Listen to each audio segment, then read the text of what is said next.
This is one of the most terrifying things that can happen to someone while on vacation. In this viral video, you see 43-year-old George Gillian and his wife Lizette Zambrano being electrocuted in a hot tub at the Sonoran Sea Resort in Mexico. George and Lizette stayed at this resort with other family members when, on the evening of June 11th, they both decided to go in the hot tub when all of a sudden George felt an electric shock. In this interview, Lizette said that the last thing her husband said to her was, "Oh shit," before he was electrocuted over and over again. Last thing I remember him saying is, "Oh," and it's the same time that I felt the first electric shock. And then it happened over and over and over. I didn't hear him again. People who saw everything happen tried to help them out, but they couldn't do much because they were also being shocked by the electrical current. Lizette was eventually pulled out of the water with no pulse, but she was given CPR and she did survive. Unfortunately, her husband did not, and now she's suing the resort for $1 million. The lawsuit says that George was being electrocuted and drowned for 10 minutes, all while the people who worked at the resort watched and did not turn off the hot tub. It's alleged that there was faulty wiring in the hot tub which caused the electrical current. And while this is a rare occurrence, it's been said that some indicators of an electrical current inside a pool includes any underwater lights that might not be functioning properly. And it's also been advised not to swim before, during, or after a thunderstorm. The Amazon review killer. I've heard of serial killers doing a lot of wild and stupid stuff, but making Amazon reviews for the items that you were using to carry out your killings, that's a new one for sure. Todd Cullop is one of those serial killers that seems to have been born evil. Like, out of the womb, this kid was scary and aggressive, and he had no remorse, and he would always be really violent towards other children and animals. Todd had a lot of super disturbing, violent fantasies before he was even like a preteen. And he was a huge like mommy's boy, but even his own mother was terrified of him. Like, she would lock her door at night because she was so afraid of her kid. And this was before Todd was even 9 years old, so it's not a great start. Things actually got so bad that when Todd was 9 years old, his mom sent him to like a mental behavioral institute for children, and he spent like 3.5 months there. But it did not help. Actually, things just got worse and worse from there, if you could believe it. When Todd was 15 years old, he had this huge crush on this 14-year-old girl that went to his school, but she rejected him repeatedly. And instead of moving on like any other normal person would, he assaulted her by R-wording her. Luckily, only a couple hours after the attack, he was arrested and he was tried as an adult and sentenced to 15 years in prison. But when Todd was released, he was a 30-year-old who was super violent and dangerous and hadn't been a member of society since his adolescence. It was a recipe for disaster. Todd was definitely smart, but he was not as smart as he thought he was. He had an inflated ego, definitely like a textbook narcissist, and he could not handle feeling wronged or rejected by people. In April of 2003, Todd decided randomly that he wanted a motorcycle, and he spent $9,000 on like the biggest, baddest motorcycle in the shop. And the employees were trying to suggest him, because he never rode a motorcycle before, like a beginner-friendly model, but he was persistent on getting this $9,000 advanced motorbike. Well, a few days later, Todd went to that motorcycle shop, tail between his legs, and tried to exchange the bike because he had no idea how to use it.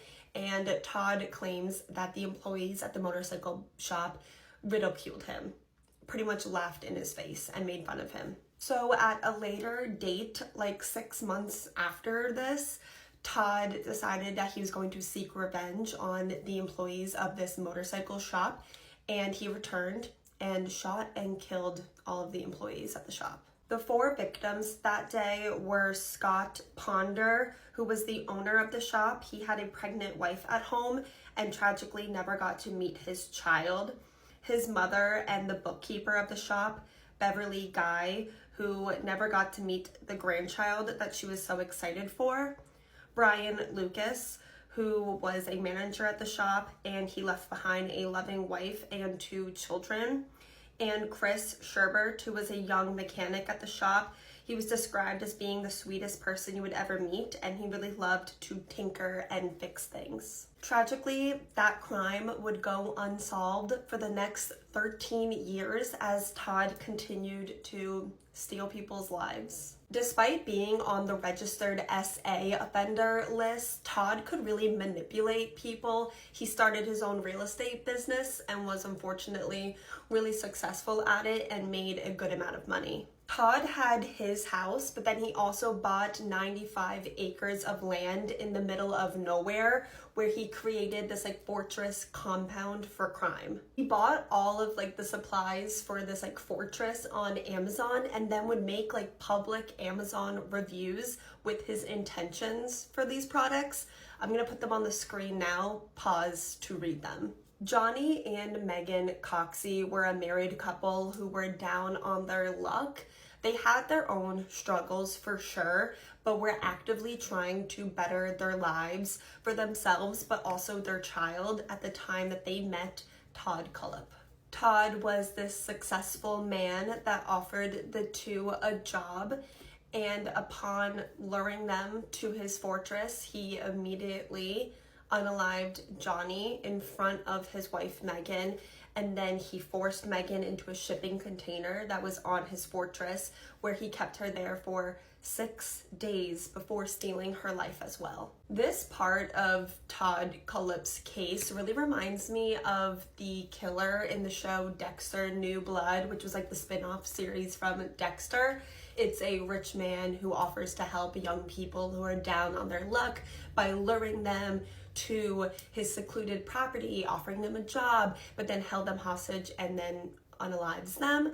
I tried to see if this fictional character was inspired by Todd Cullip, but I didn't see anything that like said it, like confirmed it, but honestly I wouldn't doubt it. It sounds really like similar. Also, if you've never seen the OG Dexter, you would definitely like it if you like my content. They just put it back on Netflix and I'm currently rewatching it, so you should definitely give it a shot if you've never seen it before. 8 months after unaliving Johnny and Megan, Todd lured Kayla Brown and her boyfriend Charlie Carver to his compound with, again, the promise of giving them work.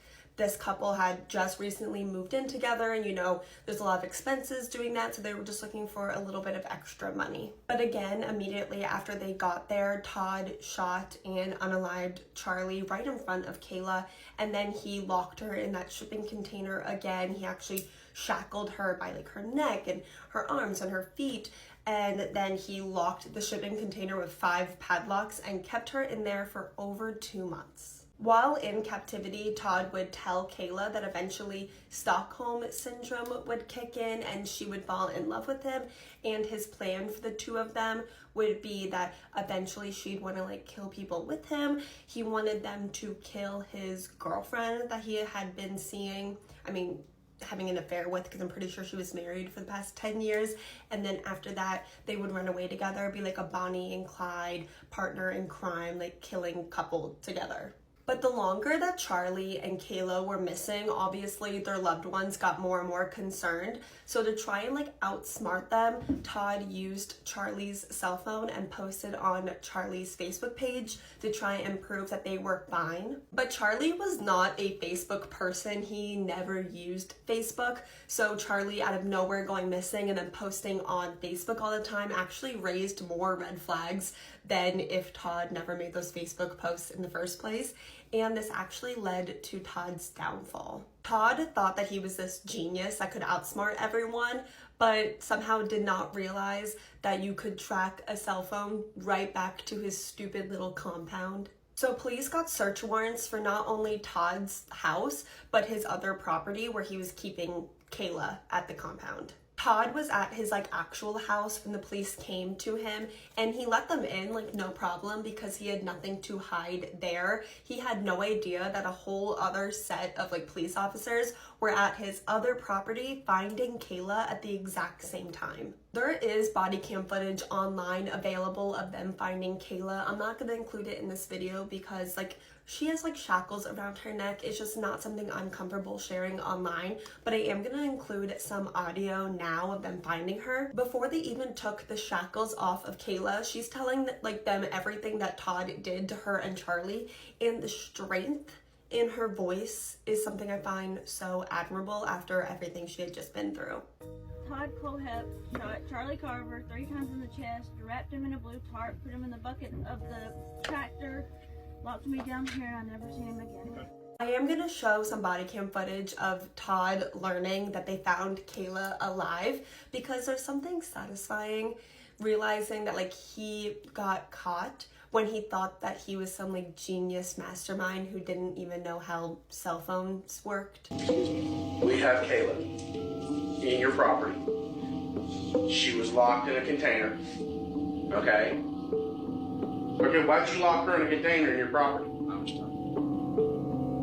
She's on your property right now, locked in a container. The first person that Todd called when he got arrested was, of course, his mommy. Yeah, a bunch of them. What the fuck? They don't have enough fingers. After this, he did make a full confession. He does claim to have more victims, although this has never been confirmed, but I would not doubt it, of course. Todd is currently serving a life sentence, and I hope he rots. If you watched to the end, thank you guys for watching. See you tomorrow. I came across this brutal low-budget movie many years ago and has never left my mind. I just rewatched it, so let's talk about it. But first, be sure to hit that follow button for daily horror content. And today, we're talking about Carver. The film depicts the real-life events of 5 20-somethings that went camping in a mountain town and never returned. This is very low budget, so the acting isn't great. The production value isn't great either, but I think that helps because it adds to the gross, filthy feeling of the movie. This one has some gnarly violence and gore. It's full of broken bones, cut off limbs, sledgehammers to all parts of the body, and a nutcracker scene. It's the most painful viewing experience that I've ever had. This one is not for the faint of heart or casual viewer, but if you're looking for a gnarly, low-budget, gory film, then check it out. You can find it on YouTube right now. If you've seen Carver, then let me know what you think of it in the comments. But thanks for watching, and I'll see you next time.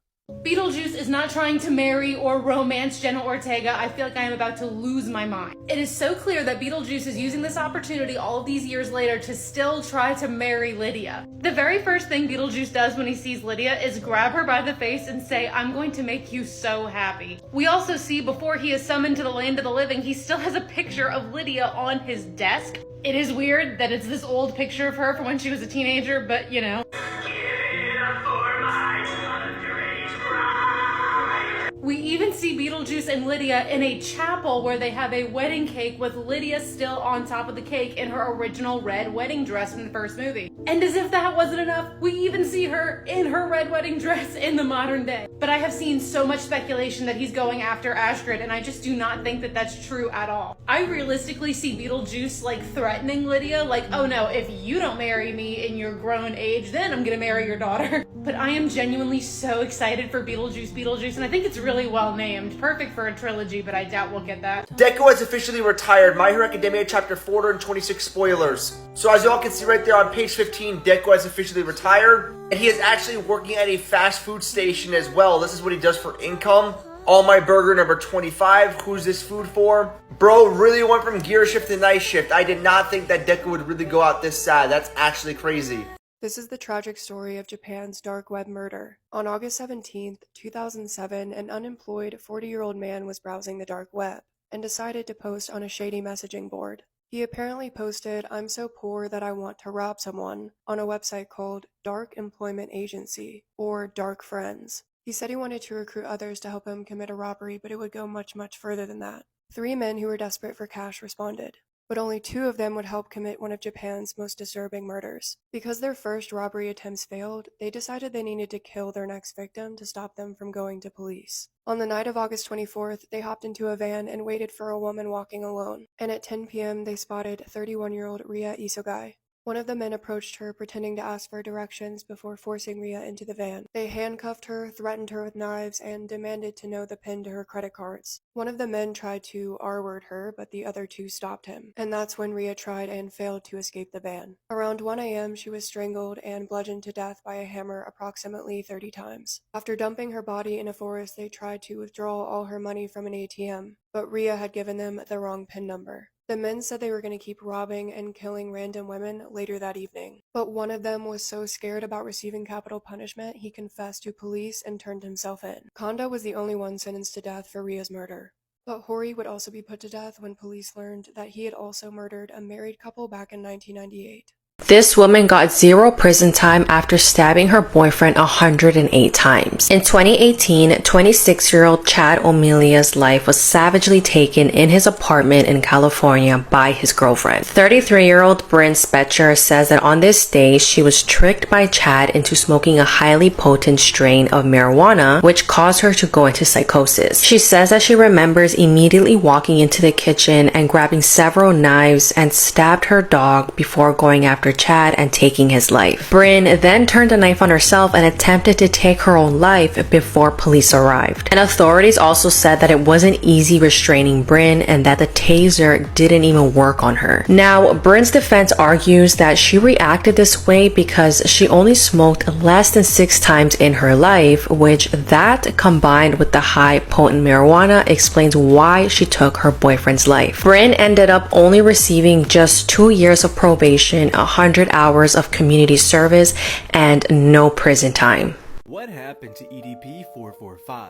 EDP-445 has been caught again, and you will not believe who caught him. Not too long ago, EDP was one of the bigger creators on the internet. Providing a unique and unfiltered style of content, EDP was known for his bashful and unorthodox ways of creating videos. He was also known to be a major Philadelphia Eagles fan, and he built a massive audience on YouTube. But everything went downhill when a group on YouTube caught him trying to meet up with a 13-year-old girl. They pretended to be this girl, DMing him and texting him, and convincing him to meet up with her after exchanging some pretty messed up texts. They then released a full-length YouTube video showing everything, in which EDP said he was only there to grab a cupcake. After this, he disappeared from the internet for quite some time, with the rumors being that he was even arrested, only to come back to the internet in the most EDP way possible, simply staring at the camera and eating a cupcake. And now he's been caught again by none other than Gideon.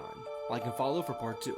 This is probably one of the most debated, questionable, unethical studies that was ever done on twins. 2 scientists were debating nature versus nurture. Are you born this way, or are you made this way, or is it kind of a mixture of both? Some believe that it's nature, that genetic traits are handed down by parents through evolution and all of that, and they influence everything about an individual. And it's precisely that, your genetic makeup, that makes each person so incredibly unique. The argument being, there could be a set of twins that have the exact same genetic makeup, and yet their lives turn out drastically different. How does that make sense? But others argue it's not that simple. There's no way that both twins experience the same exact life trauma experiences and stimulations in life. Dr. Viola Bernard invented what she called the twinning reaction, placing 2 twin infants into 2 different adopted families. So she ran this adoption center, or she worked with an adoption center, and every time they would get 2 twins, they would adopt them out to separate families and not tell anybody that they were one half of a twin. They would not tell the adoptive parents, they would not tell the twin, it would be nowhere in the files. They let them grow up not knowing there's another pair of them somewhere out there in the world. Then later they go and study their lives and behaviors under the disguise of, oh, we're doing an adoption study because you've been adopted and we'd just like to ask a few questions. This, they thought, could answer the never-ending debate of nature versus nurture because their genetic makeup is the same. I will say the study itself, all of the files are sealed to this day. So I don't really know if anything came out of it. It doesn't seem like anything came out of it. It just seems that they were committing morally unethical studies, in my opinion. But the part that fascinated a lot of people was the idea that if there are twins who don't know they have a twin out there, do they grow up like everybody else? Do they grow up like me, where I know I don't have a twin out there? I hope. Do they feel something, or do they feel somehow subconsciously that something is missing?